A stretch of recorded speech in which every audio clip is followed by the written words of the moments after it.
Здравейте! Ще коментирам изгонването на Йордан вчера от Hell's Kitchen заради агресивното му поведение. Това поведение е ежедневие в България на много от мъжете и не само ергени, но и семейни мъже, които дори пред децата си не се съобразяват и крещят на деца, на жени, бият ги, ругаят ги и така нататък. Това нещо трябва да се изкорени. Агресията не води до нищо добро. Тя поражда още по-голяма агресия след време и от децата, и от средата, в която се намира самият човек.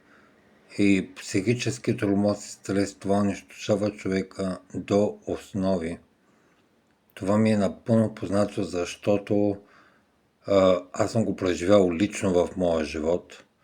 Затова взимам отношение по този въпрос и го взимам през сърце това, защото съм го преживял, пак казвам, лично.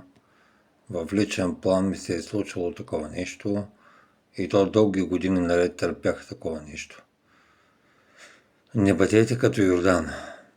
Бъдете добри хора, уважителни и владейте нервите си. Лека вечер!